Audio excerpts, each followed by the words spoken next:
Depuis une vingtaine d'années, pour surveiller les lieux publics, on a de plus en plus recours à la vidéo. La vidéosurveillance, ce sont ces caméras qui nous filment en permanence, dans la rue, dans un magasin, à l'entrée d'une banque, dans un aéroport. Elles sont entrées dans notre quotidien. C'est pas un problème pour moi d'être filmé pendant la rue. C'est surtout un outil de prévention. Je pense que c'est surtout là pour dissuader de commettre des crimes. Et c'est pas tellement là pour observer ou pour filmer les gens. Baisser les vols à la tire, vols à l'arraché, les agressions. Je suis pour.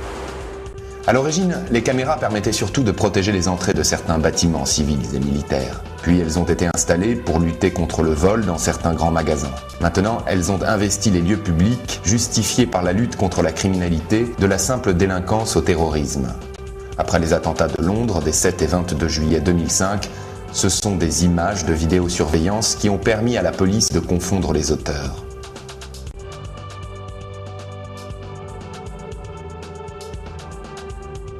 Aujourd'hui, la multiplication des dispositifs de vidéosurveillance entraîne des questions sur d'éventuels abus possibles. Surveiller en permanence les faits et gestes de tout citoyen, même s'ils se trouvent dans un espace public, n'est-ce pas une réelle menace d'entrave au respect du droit à la vie privée, à la liberté de circulation ? Ne pas pouvoir me promener tranquillement dans la rue sans être espionné, ça m'angoisse.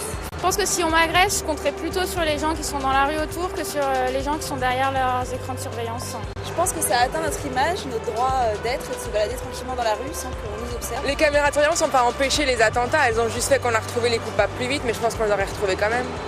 Là, on cherche à chasser le risque avec ces caméras, à tout pouvoir surveiller, tout savoir.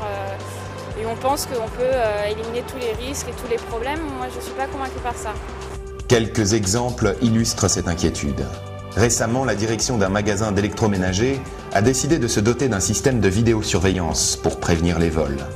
Une fois installées, on a pu constater que les caméras ne servaient pas seulement à surveiller les rayons, mais qu'elles étaient également utilisées pour contrôler le travail des vendeurs.